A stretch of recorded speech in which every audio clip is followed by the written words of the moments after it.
তরমুজের ইংরেজি নাম ওয়াটারমেলন আর বোটানিক্যাল নাম হলো সিট্রালাস ভুলগারিস। একে তরমুজ বা ভরমুজ বা খরমুজ বলেও ডাকা হয়।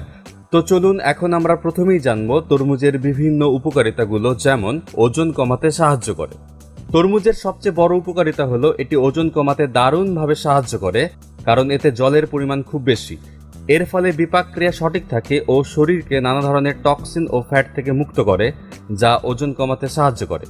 একটি তরমুজের বড় টুকরো থেকে 86 ক্যালোরি শক্তি পাওয়া যায়। এতে 22 গ্রাম কার্বোহাইড্রেট থাকে এবং এতে কোনো রকম কোলেস্টেরল থাকে না।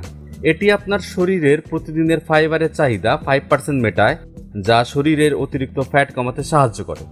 হৃদযন্ত্রকে সুস্থ রাখে। বিভিন্ন বৈজ্ঞানিক পরীক্ষায় প্রমাণিত হয়েছে যে তরমুজের উপকারিতা এতটাই যে প্রতিদিন এক টুকরো করে তরমুজ খেলে ক্ষতিকর কোলেস্টেরল দূরে রাখা যায়, যা হৃদরোগ সংক্রান্ত রোগগুলিকে প্রতিরোধ করতে সাহায্য করে।